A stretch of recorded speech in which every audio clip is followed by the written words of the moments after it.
Pendant l'audience maintenant.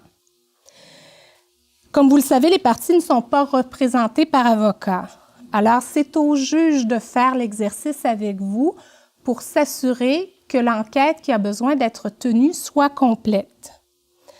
Alors, au départ, le juge, qu'il fait avant de commencer, il fait ce que je vais appeler ça une adresse aux parties, c'est-à-dire qu'on donne les informations aux parties sur quelques règles de preuve, sur le déroulement de l'instance pour expliquer comment ça va fonctionner.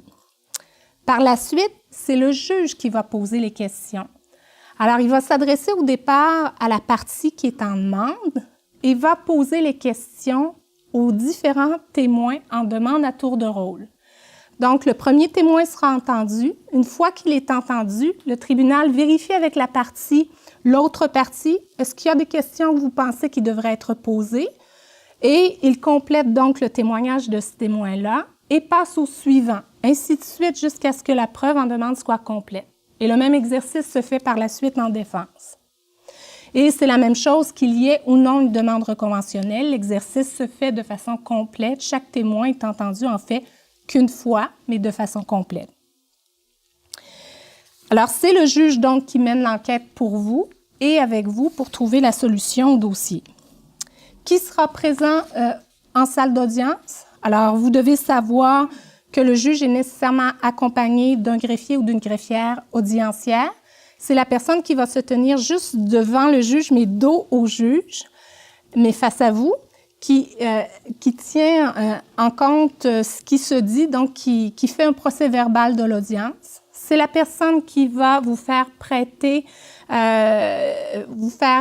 prononcer la déclaration solennelle avant votre témoignage. Donc, c'est la personne qui s'assure de tenir note de ce qui se sera passé au cours de l'audience. Vous allez avoir également en salle d'audience l'huissier audiencier qui, lui, s'assure du bon ordre.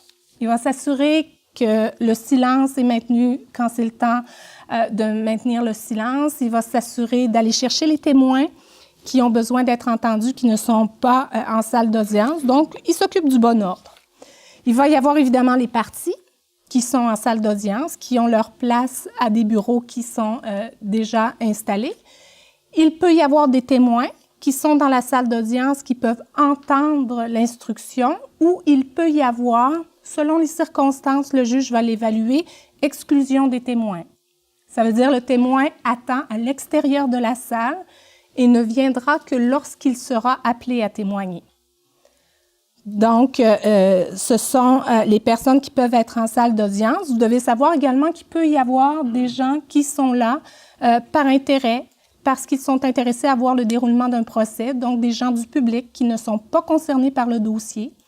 Vous allez pouvoir également avoir des gens qui attendent leur tour, qui ont un dossier également devant, en division des petites créances, qui doivent être entendus et qui sont là et qui attendent leur tour.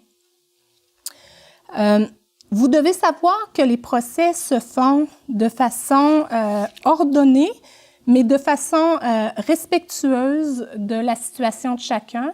Et vous devez savoir que le juge sait très bien que c'est un défi dans l'exercice, que les gens ne sont pas avocats, ne sont pas formés pour présenter leur position, que ce soit en demande ou en défense.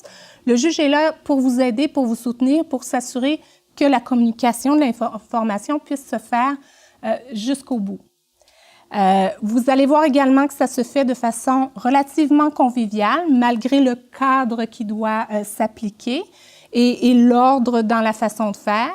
Mais habituellement, les gens, après avoir procédé en salle d'audience, ont eu l'occasion de dire, d'expliquer et de faire la démonstration de leur point de vue.